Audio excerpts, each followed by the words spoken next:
This is the last one in this series. Even though next week we're going to go on to the next chapter of Genesis, this is the last in the series of Abraham's life. I hope you've enjoyed it.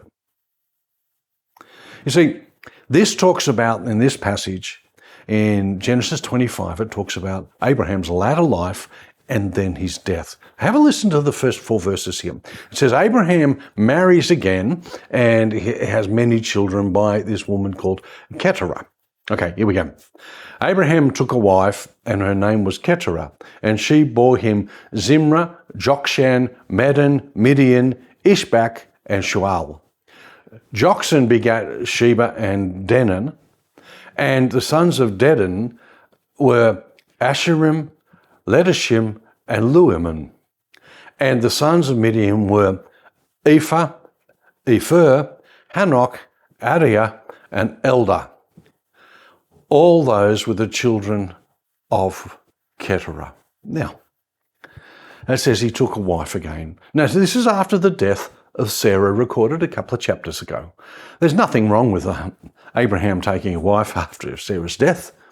Her name was Keturah, and it is easy to forget that Abram had a second wife, and he fathered 6 more sons through her.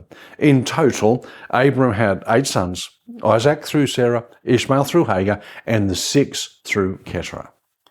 She bore him Zimrah, Jokshan, Medan, Midian, Ishbak, and Shua. Now these sons would themselves become fathers of distinctive peoples.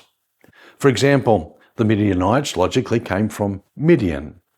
These sons through Keturah were also a further demonstration that in Abraham's marriage to Sarah, whatever fertility problems existed were on the part of Sarah, not on Abraham.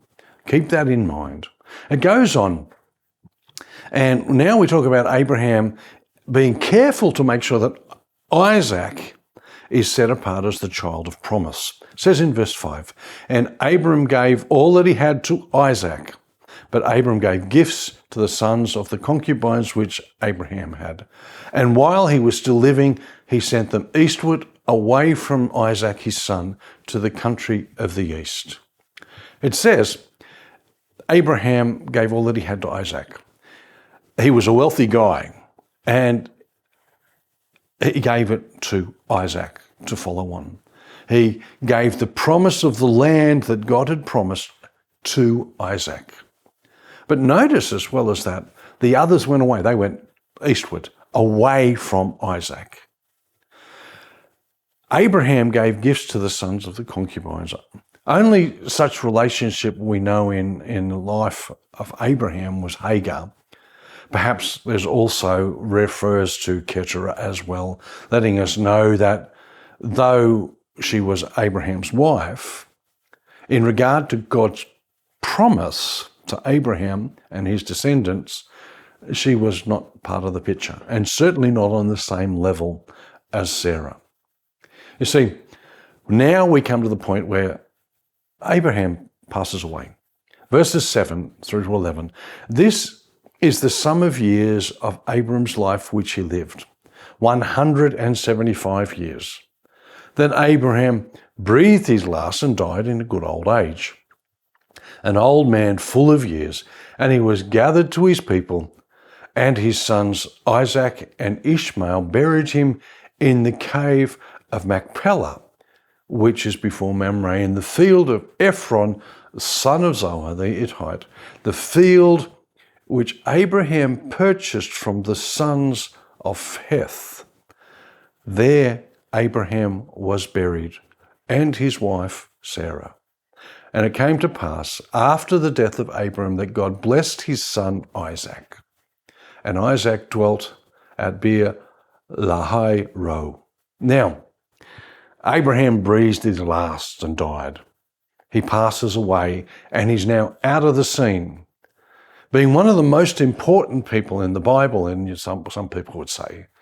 He's mentioned 70 times in the New Testament. Now, the only person that is mentioned more times from the Old Testament than Abraham is Moses, and he's mentioned about 80 times. He died in a good old age. I think he died really old. He was full of years. That's a funny statement, isn't it? Abraham lived a remarkably long life of 175 years. But many measures in his life, well, he was not perfect. He was a man of faith, and he had a real relationship with God and a remarkable obedience and a true friend of God, but he certainly was not perfect. A guy called Adam Clarke wrote a great eulogy for Abraham.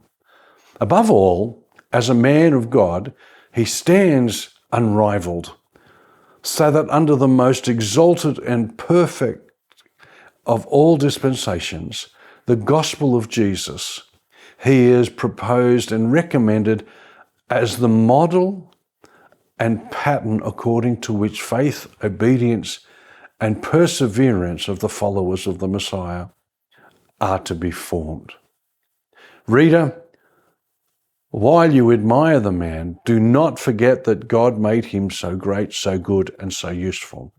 Even Abram had nothing but what he received from the free, unmerited mercy of God, preceding all his excellences. But he was a worker together with God, and therefore did not receive the grace of God in vain. Go, believe, love, obey, and persevere in like manner. That is an amazing statement. But after the death of Abraham, God blessed his son Isaac. It continues. Abraham was a great man, but he was only a man. God's work is passed on to the next generation. Now, God would carry on the work of that covenant that was first promised to Abraham, and it now becomes Isaac's. Just as the story now goes from Abraham, and we're going to start a new series based on the life of Isaac.